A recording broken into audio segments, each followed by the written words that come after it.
Welcome to the chemistry classes. तो आज के इस वीडियो में हम क्या करेंगे, exercise NCERT exercise based upon the Faraday's law. तो जो हमने इससे लास्ट वीडियो में क्या पढ़ा था, फैराडे के लॉ पढ़े थे। अब हम क्या करते हैं, उसके बेस्ड पर क्वेश्चंस ये एक्सरसाइज में आपकी क्या होते हैं। तो हमारे पास पहला क्वेश्चन दे रखा है, वो सिंपल क्वेश्चन होते हैं कि solution of the copper sulphate electrolysed for 10 minutes, 10 minute के लिए अप्लाई करा गया, और with the help of 1 ampere current find the mass of the copper deposit at cathode पर कितना कॉपर इकट्ठा होता है। तो हमें क्या निकालना है, एम फाइंड करना है। और हमें क्या क्या गिवन है, एक तो हमें आई दे रखा है, तो आई कितना हमारे पास 1 एम्पियर, और टाइम कितना दिया हुआ है हमारे पास, तो टाइम दिया हुआ है हमारे पास 10 मिनट इंटू क्या हो जाएगा 60, तो क्या होगा 600 सेकेंड दिया हुआ है। तो क्यू कितना हो जाएगा हमारे पास आई इंटू टी, तो कितना होगा 1 इंटू 600, तो कितना आ गया 600 कूलम। क्योंकि देखो हमारे पास जो मेन फॉर्मूला है वो क्या होता है कि M equal to Z Q. हमने पढ़ा था कि mass deposit from the first law of electrolysis, M equal to Z Q. तो हमें एम निकालना है। अब जेड का फॉर्मूला क्या होता है, equivalent weight upon Faraday into Q. अब इक्विवेलेंट वेट क्या होता है, तो इसके लिए हमें देखना पड़ता है कि एन। तो हमें क्या करना पड़ेगा, इसके लिए लिखते हैं। तो देखो यहाँ पे क्या हो रहा है, इस रिएक्शन के अंदर क्या हो रहा है कि Cu + 2 दो इलेक्ट्रॉन गेन करेगा, कैथोड पे जाएगा, तो क्या बनेगा Cu सॉलिड। तो कैथोड पे क्या होता है, always gain of the electrons. तो यहाँ पे क्या हो रहा है, आपके पास जो N है कितना चेंज आ रहा है, तो वो कितना है 2 है। तो इक्विवेलेंट वेट का फॉर्मूला क्या हो जाएगा, atomic mass upon change in valency means N और इंटू F, और इंटू क्या होगा आपके पास Q की वैल्यू। एटॉमिक मास क्या होता है इसका 63.5, और N कितना है इसका 2, ठीक है नहीं। और F की वैल्यू क्या होती है 96487, और Q कितना है हमारे पास 600। तो ये वैल्यू किस में आएगी आपकी, ग्राम में। ये वैल्यू किस में आएगी, ग्राम में। जब आप इसको सॉल्व करेंगे तो जो वैल्यू है वो राउंड अबाउट आ सकती है, पॉइंट में आएगी, ठीक है नहीं।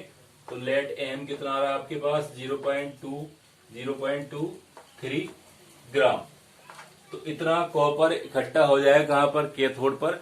यदि हम कितना करते हैं 10 मिनट के लिए कितना करते हैं, 1 एम्पीयर करंट पास करते हैं किसमें, कॉपर सल्फेट में, ठीक है नहीं। तो ये क्या होता है आपके पास फर्स्ट कैटेगरी टाइप के क्वेश्चन होते हैं। अब देखिए हमारे पास सेकंड टाइप का जो क्वेश्चन है थोड़ा सा इस तरह आ सकता है कि how many moles of mercury will be produced by electrolysis 0.1 m, मतलब मोलार सिल्वर या मरकरी नाइट्रेट MgNO3 का twice solution with current 2 ampere for कितना टाइम दे रखा है 3 आवर्स। 3 आवर्स में हमारे पास करंट पास करने के बाद कितना सिल्वर डिपोजिट होता है। तो हमें क्या दे रखा है कि मरकरी नाइट्रेट का एटॉमिक मास या मोलर मास दिया हुआ है, ठीक है नहीं। अब हमें देखना है कि नंबर ऑफ मोल्स निकालें, नंबर ऑफ मोल्स। तो देखो पहले हमें देखिए हमारे पास रिएक्शंस के अंदर होगा क्या, तो HgNO3, ठीक है ना। और यहां से हमारे पास क्या बनना है Hg, तो हम क्या लिखेंगे यहाँ पे।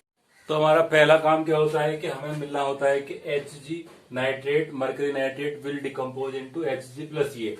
अब जब इसको इलेक्ट्रोलाइसिस करेंगे तो हमारे पास मरकरी कितना डिपोजिट होगा और किस तरह होगा, तो वो होगा इस रिएक्शन के बिहाफ पर। तो इसका मतलब क्या है कि यहाँ पे आपको 2 इलेक्ट्रॉन्स प्रोवाइड करने पड़ेंगे, तब जाके यहाँ पे क्या बनेगा, mercury at cathode, mercury at the cathode. तो हम कह सकते हैं कि हमारे पास 1 मोल, ठीक है नहीं। तो 1 मोल अगर हमारे पास इकट्ठा होना है तो कितना लगेगा हमारे पास, तो हमारे पास फॉर्मूला कितना होता था Q = NF। तो हम यहाँ पे और लगा लेंगे N × F। तो यहाँ पे N क्या है, नंबर ऑफ मोल्स, और N क्या है, number of electrons, means electrons कितने एक्सचेंज हो रहे हैं, कितने मोलर इलेक्ट्रॉन्स एक्सचेंज हो रहे हैं। तो देखो यहाँ पे N क्या है 2 है, N क्या है 2 है। तो यहाँ पे क्या हो जाएगा हमारे पास 2NF, तो 2 मोल, ठीक है। तो अगर हमारे पास 2 मोल के लिए बात करते हैं, तो हमारे पास अगर 1 मोल की बात करेंगे तो वहां पे क्या हो जाएगा Q = 2F, Q = 2F। अब हमें क्या आ रहा है कि Q = क्या आ सकता है 2NF, 2N × F। और दूसरा हमारे पास फॉर्मूला कितना होता है Q = IT, Q = IT।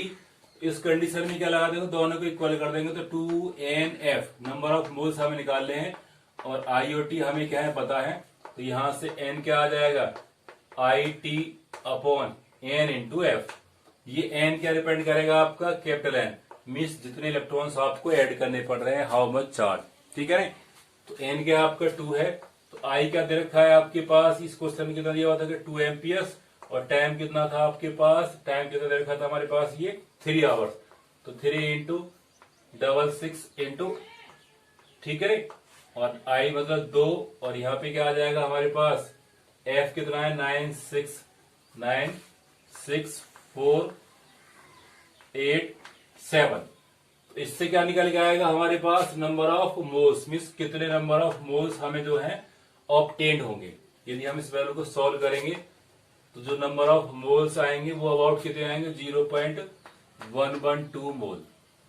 तो 0.112 mole we have to be provide for the deposition of mercury according this reaction, ठीक है ना। तो इस तरह आपसे क्या पूछा है कि नंबर ऑफ मोल्स किस तरह हो सकते हैं, तो ये क्या होता है आपके पास सेकंड टाइप का क्वेश्चन। आप इसका स्क्रीनशॉट लीजिए। अब देखिए हमारे पास कुछ क्वेश्चन इस तरह के आते हैं कंपटीशन लेवल्स में कि सिल्वर जी electrodeposit on a metallic vessels. एक हमारे पास वेसल्स है जिसका एरिया हमारे पास दे रखा है 800 centimetre square by passing 0.2 ampere for 2 hours, 3 hours. 3 hours के लिए हमने अगर रखा है कि करंट पास कर रखी है। Calculate the thickness of AG deposit, मतलब उस वेसल के ऊपर, मान लीजिए वेसल बना हुआ है, इसके ऊपर जो एजी बनेगी उसकी थिकनेस क्या होगी। अब हमें क्या दे रखा है कि डेंसिटी ऑफ एजी और एटॉमिक मास ऑफ द एजी, ठीक है ना। अब हमें देखना है कि जो रिएक्शन क्या होती है, रिएक्शन क्या होती है हमारे पास कि एजी प्लस से क्या बनेगा एजी, एजी प्लस से क्या बनेगा एजी। तो इसका मतलब हमारे पास एन कितना हो जाएगा 1, तो क्यू कितना हो गया हमारे पास NF, तो एन कितना हो गया हमारे पास 1 इंटू 96487, तो क्यू कितना होगा हमारे पास इतना, ठीक है। अब हम कह रहे हैं कि 96487, ठीक है ना, कूलम से कितना डिपोजिट होता है, विल डिपोजिट इक्वल टू क्या हो जाएगा इसका एटॉमिक मास, तो कितना हो जाएगा 107.9 और ये क्या बन जाएगा ग्राम मोलर मास है, तो क्या हो जाएगा इसका ग्राम। इतना ग्राम डिपोजिट होगा कहां से पास 1 फेरेड से, ठीक है ना। अब हमें देखना है कि हमारे पास चार्ज कितना है, तो Q कितना दे रखा है हमारे पास IT। अब I हमारे पास क्या है, तो I दे रखा है हमारे पास 0.2, I कितना हमारे पास पासिंग है 0.2, और टाइम कितना हमारे पास 3 आवर, 3 इंटू 6 और 3 इंटू 60 इंटू ये क्या करते हैं 3 इंटू 3600, ये किसमें आ जाएगा आपके पास सेकंड में। तो यहां से हमारे पास क्या आएगा कूलम, ठीक है। तो हमारे पास इतने चार्ज से कितना बनता है इतना, 1 कूलम से क्या बनेगा इतना, और हमें क्या निकालना है कि दिस मच चार्ज से हमारे पास कितना बन सकता है, ठीक है। तो जो इसकी वैल्यू आएगी वो लगभग कितनी आ रही है हमारे पास कि 2160 कूलम, 2160 कूलम, ठीक है। अब हमारे पास जो इक्वेशन है वो क्या है कि 96487 कूलम से कितना डिपेंड होता है हमारे पास 107, और इतने कूलम से कितना होता है, इतने कूलम से हमारे पास कितना होगा। तो हम इसको थोड़ा सॉल्व करेंगे। आप पहले इसका स्क्रीनशॉट लीजिए, फिर हम जो इसको दोबारा करते हैं। ओके, तो हमने इस वाले पार्ट को यहां से मिटा दिया, ठीक है, और इसको वाले को मिटा रहे हैं। तो अब हमारे पास क्या है कि हम कह रहे हैं कि 96487 कूलम से कितना डिपोजिट है हमारे पास 107.9 ग्राम। 1 कूलम से क्या हो जाएगा 107.9 अपॉन 96487, और हमारे पास कितना आया था 2160 कूलम से कितना हो जाएगा, तो 107.9 अपॉन 96487 इंटू 2160। तो यहां से हमारे पास अबाउट कितना आता है, ये आता है अबाउट 2 इसकी वैल्यू आ जाएगी 2, अगर इसको सॉल्व करेंगे तो 2.4 ग्राम, तो राउंड अबाउट कितना हो गया हमारे पास, इतनी चार्ज करने से कितना बनेगा 2.4 ग्राम कॉपर, या वो कितना कॉपर नहीं सॉरी सिल्वर डिपोजिट होता है। अब हमें देखना है कि डेंसिटी और वॉल्यूम का क्या रिलेशन है, ठीक है नहीं। तो आप इसका स्क्रीनशॉट लीजिए। ओके, अब हम देखते हैं कि हमारे पास इन शब्द का क्या यूज है। तो हम कह सकते हैं कि हमारे पास डेंसिटी क्या होता है, मास अपॉन वॉल्यूम।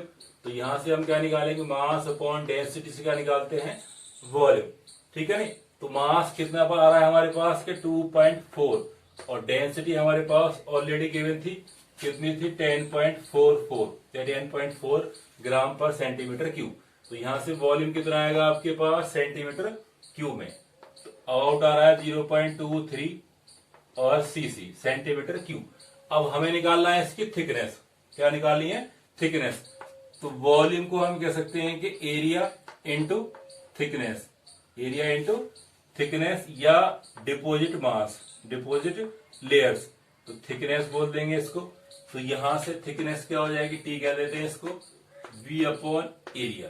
तो V कितना है हमारे पास 0.23 और एरिया क्या था हमारे पास ऑलरेडी है 800 सेंटीमीटर स्क्वायर, ठीक है। तो इससे वैल्यू आएगी वो आ रही है 2.8 और ये वैल्यू क्या हो जाएगी 10 की पावर माइनस के 4। तो थिकनेस किस में आएगी, सेंटीमीटर में। तो जो हमारे पास सिल्वर डिपॉजिट होगी उसकी थिकनेस कितनी आ रही है, बहुत कम आ रही है, बट इट इज सफिशिएंट। अगर हमें इसको गैल्वेनाइज या इलेक्ट्रोप्लेटिंग करनी है तो उसके लिए क्या इतनी थिकनेस क्या होती है, सफिशिएंट है, ठीक है। तो ये क्या होता है आपके पास थर्ड कैटेगरी क्वेश्चन, आप इसका स्क्रीनशॉट लीजिए। अब देखिए हम करते हैं NCERT exercise question. Exercise question है आपका NCERT 3.12, how much charge is required for the reduction of. तो हमारे पास क्या रखा है कि 1 मोल ऑफ Al+3 इंटू कहाँ बनेगा, एल्यूमिनियम में। दूसरा क्या है 1 मोल ऑफ कॉपर +2 कॉपर, और तीसरा क्या है 1 मोल ऑफ MnO4-, ठीक है, मैग्नेट आयन से परमैंगनेट आयन से इंटू Mn+2, ठीक है। तो देखो पहला काम क्या होता है हमारे पास, इसमें लिखते हैं। तो हमारे पास जब हमारे पास Al बनेगी तो Al कैसे बनेगी, तो +3 से क्या बनेगा आपके पास Al। तो क्या करना पड़ेगा आपको, 3 इलेक्ट्रॉन्स आपको प्रोवाइड करने पड़ेंगे। तो you have to provide electrons. तो हमारे पास चार्ज कितना दे रहे हैं हमारे पास 3। तो पहला फॉर्मूला क्या आएगा आपके पास, Q = N × F, N × F। तो हम यहाँ पे चार्ज निकालेंगे इन टर्म्स ऑफ फेराडे। तो आपसे क्या पूछेगा कि चार्ज को निकालना है फेराडे के टर्म्स में। तो यहाँ पे N कितना दिख रहा है आपके पास 3, तो क्या हो जाएगा Q = कितना हो गया 3F, ठीक है। तो पहला आंसर क्या होगा आपके पास में 3F। यदि पूछता है इन कूलम्स तो क्या करते 3 × 96487 से मल्टीप्लाई करते थे। अब देखिए सेकंड में क्या हो रहा है हमारे पास कि Cu+2 से क्या बनना है Cu। तो यहाँ पे कितना आ जाएगा 2 इलेक्ट्रॉन्स, तो Q कितना होगा यहाँ पे सिंपल 2F, वेरी सिंपल। अब देखो थर्ड पार्ट में कह रहा है कि MnO4- से क्या बनना है Mn+2, ठीक है। देखो हमने कहा था कि यहाँ पे ये जो है इलेक्ट्रॉन्स है that's are for the reduction, तो हमें कितने प्रोवाइड करने पड़ते हैं। अब देखो पहले हमें देखना पड़ेगा Mn+2 बनना है, और पहले कितना था, हम किस स्टेट निकालते हैं। अगर आपको मेथड हो 11th में हमें निकाला था, तो जिसका निकाला हो तो उसको x मान लेते हैं, प्लस ऑक्सीजन की वैलेंस यूज करेंगे -2, इक्वल में क्या आएगा इसका चार्ज तो कितना है -1, तो x - 8 = -1, तो x कितना आ जाएगा +7। तो यहाँ पे क्या हो रहा है +7 से क्या बनना है यहाँ पे +2। तो यहाँ पे n कितना हो रहा है, चेंज कितना हो रहा है, तो n क्या हो जाएगा यहाँ पे 5, 7 - 2 क्या हो जाएगा 5। तो Q कितना आएगा यहाँ पे 5 फेराडे। तो 4 फेराडे आप चार्ज प्रोवाइड करेंगे for the reduction of permanganate ion into Mn+2, Mn+2। तो ये क्या होते हैं, सिंपल टाइप क्वेश्चन है एनसीईआरटी एक्सरसाइज के, आप इसका स्क्रीनशॉट लीजिए। अब देखिए नेक्स्ट एक्सरसाइज क्वेश्चन होता है 3.13। यहाँ पे पूछा है कि how much electricity in terms of Faraday is required. तो फर्स्ट पार्ट है 20 ग्राम कैल्शियम फ्रॉम मोल्टन CaCl2, और दूसरा क्या आपका 40 gram of aluminium from Al2O3। तो देखो इसमें और पहले वाले क्वेश्चन में क्या डिफरेंस है, वहां पे मोल्स दिए हुए थे, अब हमें यहाँ पे क्या मोल्स निकालने हैं। तो जो हमारा फॉर्मूला था वो क्या था हमारे पास N × F। तो हम इसको थोड़ा मॉडिफाई कर लेंगे, तो क्या कर सकते हैं इसको N और N × F। तो N क्या डिपेंड करेगा नंबर ऑफ इलेक्ट्रॉन्स, और N क्या इसके मोल्स, N क्या इसके मोल्स। तो अगर हम पहला कह रहे हैं कि हमारे पास पहले में क्या बनेगा, तो Ca+2 से क्या बनेगा Ca, तो मोल्टन से क्या बनेगा Ca+2 और यहां से क्या बनेगा 2। तो यहाँ पे नंबर ऑफ इलेक्ट्रॉन्स कितने आएंगे 2, एन कितना आ गया हमारे पास 2। अब हमें निकालना पड़ेगा इसका मोल्स, तो Q कितना हो जाएगा, तो यहाँ कितना आ गया 2, और मोल्स क्या होते हैं given mass upon molar mass. तो गिवन मास कितना है इसका 20 ग्राम, अपॉन कैल्शियम का मोलर मास कितना होता है 40, और इंटू क्या हो जाएगा फेराडे, इंटू क्या हो जाएगा फेराडे। तो इससे क्या हो जाएगा हमारे पास 1/2, और यहाँ पे क्या हो जाएगा 2, तो Q कितना हो जाएगा यहाँ पे पास 1 फेराडे। ठीक है, अगर हमारे पास ये 1 मोल होता तो Q कितना होता हमारे पास 2 फेराडे, बट हमारे पास मोल्स क्या है, हमारे पास हाफ मोल है। ये मोल कितना हमारे पास हाफ मोल, तो क्या हो गया हाफ फेराडे में, तो क्या हो गया 1 फेराडे। ठीक है, अब सेकंड पार्ट क्या है हमारे पास के Al+3, यहां से क्या आएगी इसकी स्टेट Al+3, और क्या बनेगा Al। ठीक है, अब सेम कंडीशन है तो हमारे पास क्या हो जाएगा Q = NF, तो यहाँ पे N कितने आएंगे आपके पास 3 इलेक्ट्रॉन्स, तो क्या आएगा 3। अब इसके मोल्स हमें देखें तो हमारे पास क्या है 40 ग्राम, तो 40 अपॉन क्या हो जाएगा 27, ये क्या है इसका मोलर मास एल्यूमिनियम का, और इंटू क्या हो जाएगा F, फेरेड में हमें निकालने हैं। ठीक है, और देखो यहाँ पे क्या है कि ये जो वैल्यू है पूरी पूरी क्या है नहीं कटेगी, तो क्या आ जाएगा अराउंड अबाउट 4.4 फेरेड। तो कितना आ गया हमारे पास 4.4 फेरेड। तो इतना फेरेड हमें क्या देना पड़ेगा किसके लिए 40 ग्राम ऑफ एल्यूमिनियम। अगर हमारे पास क्या होता 27 ग्राम एल्यूमिनियम होता या 1 मोल होता तो हमें कितना प्रोवाइड करना पड़ता 3F, बट हमारे पास क्या है कि 40 ग्राम है, तो क्या हो जाएगा 4.4F। इसका मतलब क्या है कि ग्राम बढ़ने से मोल बढ़ने से चार्ज भी क्या हो रहा है बढ़ रहा है। तो अगर हमारे पास अमाउंट ज्यादा डिपॉजिट करनी होती है तो उसका मतलब चार्ज भी क्या हो जाएगा ज्यादा आपको ऐड करना पड़ेगा, यह कहना चार्ज आपको ज्यादा प्रोवाइड करना पड़ता है। ठीक है, होते हैं आपके पास सेकंड टाइप क्वेश्चन है 3.13, आप इसका स्क्रीनशॉट लीजिए। अब देखिए हमारे पास नेक्स्ट क्वेश्चन है इनसेट एक्सरसाइज का है कि 3.14, यहाँ पे दे रखा है कि how much electricity in terms of coulombs is required for the oxidation of 1 mole of water to the oxygen and 1 mole of the ferrous oxide into ferric oxide. ठीक है, नहीं तो हम कह सकते हैं जो हमारे पास वाटर है, वाटर से क्या बनना हमारे पास O2 बनेगा और क्या बनेगा S2। बट अगर आपको याद हो हमें इसको बैलेंस करना पड़ता है, तो यहाँ पर जो इसकी स्टेट ऑफ ऑक्सीजन क्या है -2, और यहाँ पे क्या हो जाएगी 0।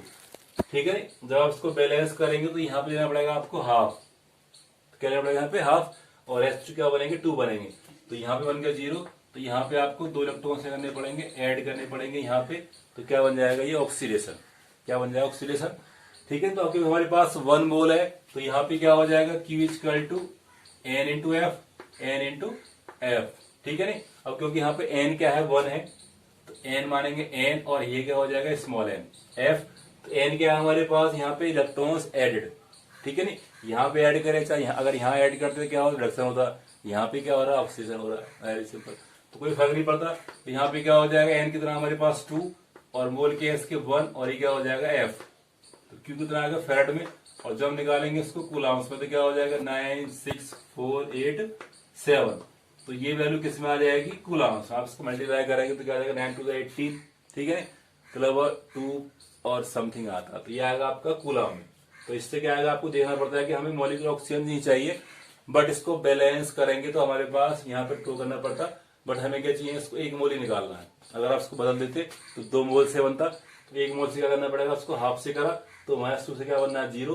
तो आप इलेक्ट्रॉन यहाँ पे ऐड कर दिए, तो क्या आ जाएगा यहाँ पे N कितना आ गया आपका 2 आ गया, तो कितना हो गया आपके पास NF। अब देखो सेकंड पार्ट क्या है हमारे पास के Fe+2 से क्या बनना है Fe+3, वेरी सिंपल।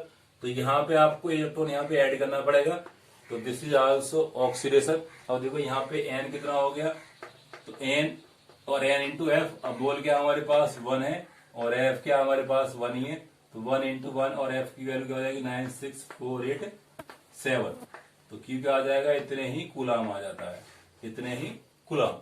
ठीक है, तो अगर मोल हमारे पास दिए होते हैं तो सिंपल लगा देते हैं, अगर मोल नहीं दे रखे हैं तो वो क्या हो जाएगा आप मोल्स को जो है आप निकालेंगे। ठीक है, नहीं तो ये आपकी क्या है इनसाइड एक्सरसाइज 3.14, स्क्रीनशॉट लीजिए आप इसका। तो अब देखिए हमारे पास जो है एक बहुत इंपॉर्टेंट क्वेश्चन होता है जो क्वेश्चन नंबर 3.15 है उसमें क्या है, सिंपल करंट निकालनी है, वेरी सिंपल। उसके बेस पर हमने क्वेश्चन कर रखा है, जो फर्स्ट क्वेश्चन किया था। हमारे पास क्या है 3.16, तो ये बेस्ड है आपके फैराडे के सेकंड लॉ पर। हमारे पास 3 सेल है ए बी एंड सी। एक में क्या भरा हुआ है जिंक सल्फेट, एक भरा हुआ AgNO3, और सेकंड में क्या है हमारे पास कॉपर सल्फेट। तीनों को हम जोड़ा हुआ है सीरीज में, ठीक है नहीं। अब तीनों को सीरीज में जोड़ा हुआ है, तो जो हमने जो है करंट पास करी कितनी 1.5 एम्पियर, तो हमारे पास करंट कितनी आ रही है 1.5 एम्पियर। तो हमने क्या देखा, जो कंटेनर बी है, जो आपका सेल बी है, वहां पे जो आपकी सिल्वर डिविड हो रही है कितनी 1.45 ग्राम हो रही है, ठीक है नहीं। अब हमें निकालना है, जो पहला पार्ट है कि कितने टाइम के लिए करंट प्रोवाइड करिए, हाउ लॉन्ग, तो टी निकालना है। और दूसरा कह रहा है कि हमारे पास कितना कॉपर और कितना जिंक डिपोजिट होता है। सिंपल है। तो इसमें हम यूज करेंगे फैराडे का सेकंड लॉ। तो पहले हम कह रहे हैं कि कंटेनर बी या सेल बी में क्या हो रहा है कि Ag प्लस से क्या बनेगा Ag प्लस, ठीक है। तो इसका मतलब क्या है कि यहाँ पे जो है हमारे पास एक इलेक्ट्रॉन ऐड हो रहा है। कितना हो रहा है, एक हो रहा है।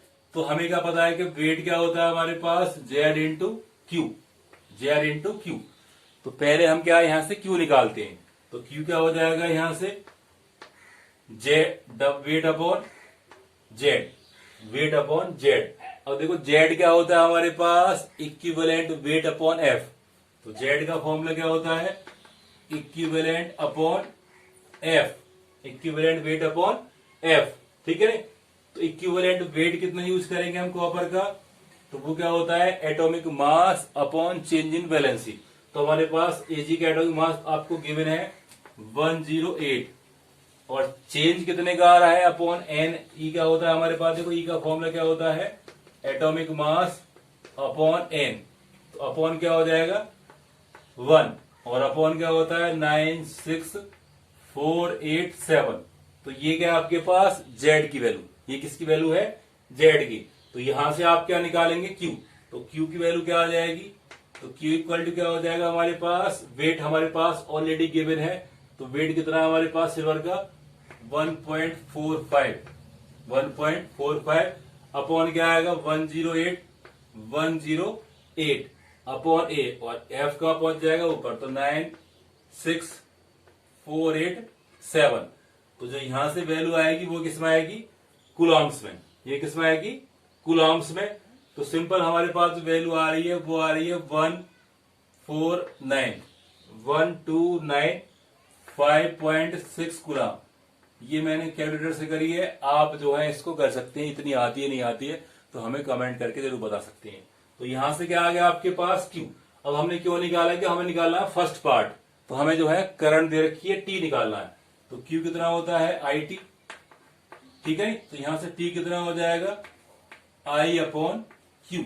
आई क्या देखो यहाँ पे ऑलरेडी गिवन है 1.5 अपॉन क्या हो जाएगा दिस वाज वैल्यू। तो यहां से आप क्या निकाल पाएंगे वैल्यू ऑफ द टाइम, कि कितने टाइम के लिए, तो वैल्यू किसमें आ गया आपकी सेकंड में आती है, ठीक है नहीं। तो पहले पार्ट को आप स्क्रीनशॉट लीजिए, फिर हम जो सेकंड पार्ट करते हैं। अब देखो हमें निकालना है कि जो इसके सेल की जो बाकी पार्ट है ए और सी में, मतलब हमारे पास क्या है कि हमें निकालना है कि जिंक सल्फेट और कॉपर सल्फेट कितना डिपोजिट होता है, ठीक है। तो हमारे पास जो सेकंड लॉ ये कहता है कि फर्स्ट लॉ से आता है कि हमारे पास W कितना होता है ZQ। तो अगर हमारे पास Q कांस्टेंट है, Q क्या है कांस्टेंट, तो Q का फॉर्मूला क्या बन जाएगा W अपॉन Z। अब अगर हमारे पास की कांस्टेंट चीज है तो उसको हम एक्सपेंड कर सकते हैं। तो क्या हो सकता है कि W1 upon Z1 equal to W2 upon Z2, ठीक है। और इक्वल में क्या आ जाएगा W3 अपॉन Z3, और ये इक्वल में किसके आएंगे Q के, क्योंकि यहाँ पे Q क्या है कांस्टेंट है। अब देखो जब भी हमें निकालना है तो हमारे पास एक पार्ट क्या मानेंगे जो हमें गिवन है, तो लेट हम क्या मान लेंगे जो हमारे पास सिल्वर गिवन था। तो सिल्वर कितना हमारे पास 1.45 अपॉन उसका इक्विवेलेंट वेट, ठीक है नहीं।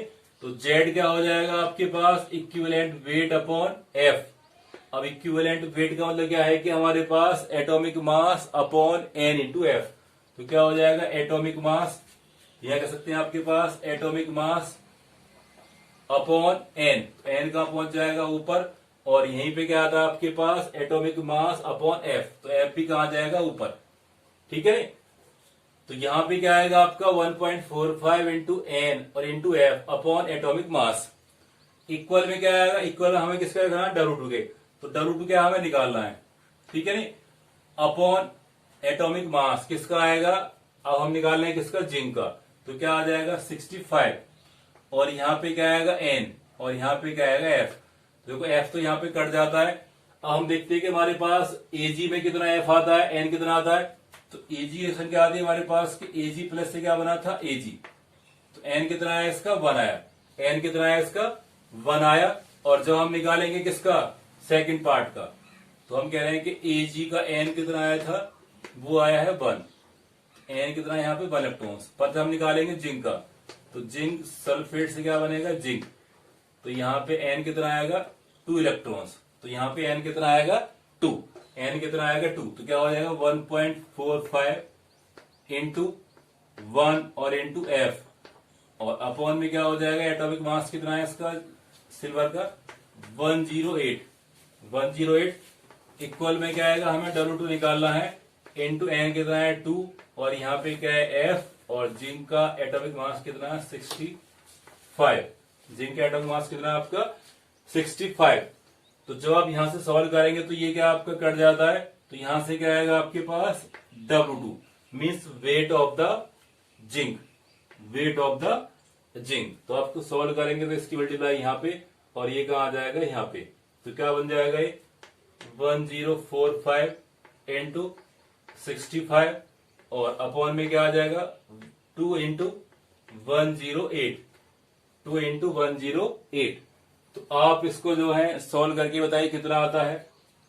इसको यदि आप सॉल्व करेंगे तो हमारी जो वैल्यू है वो कितनी आती है। तो बताइए कितना है आपका इसका आंसर। जो मैंने कैलकुलेट करा है कैलकुलेटर से उसकी जो वैल्यू आ रही है वो आ रही है 0.43 ग्राम। तो शायद आपका भी इतना ही आएगा। तो ये क्या आ गया आपके पास वेट ऑफ द जिंक और ये हमने किससे निकाला, फेराडे के सेकंड लॉ से। तो हमें अगर आएगा W1 अपॉन Z1 कितना होगा W2 upon Z2 equal to Q। तो इस तरह हमने क्या निकाला कि पहले जिंक निकालते हैं, हम क्या निकालेंगे इस तरह क्या निकालेंगे आप कॉपर। तो क्या निकालेंगे कॉपर। तो देखो एक पार्ट क्या हम निकाल चुके हैं, सेकंड पार्ट में आप ले सकते हैं जिंक का ले चाहे सिल्वर का ले। चलो हम सिल्वर का लेते तो हमने क्या लिखा W1 अपॉन Z1 कितना आ गया W, अब इसको बोल देंगे W3 अपॉन Z3। तो ये वाला पार्ट आपको इतना रहेगा सेम रहेगा। तो W1 कितना आपका 1.45, ठीक है नहीं, अपॉन में कितना आया था इसका 108 और यहाँ पे कितना है 1 इंटू F। अब देखो यहाँ पे आपको देना है कॉपर में क्या होगा। तो यहाँ पे क्या बनेगा Cu+2 से क्या बनेगा Cu। तो इसका मतलब यहाँ पे N कितना आएगा 2।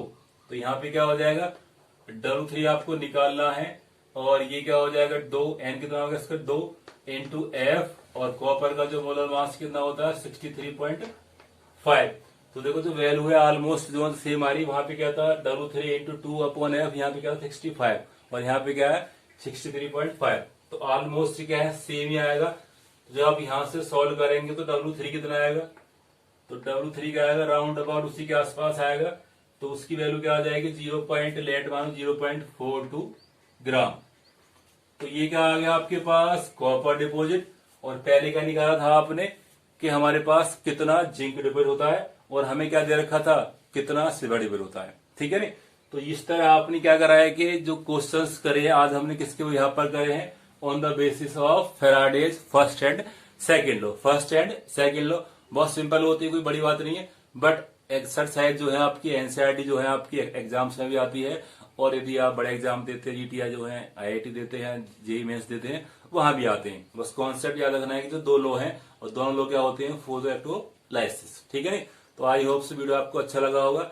लाइक एंड शेयर करें और घर पे रहें और सेफ रहें, घर पे रहें और सेफ रहें। वेरी इंपॉर्टेंट थिंग होता है कि आप घर पे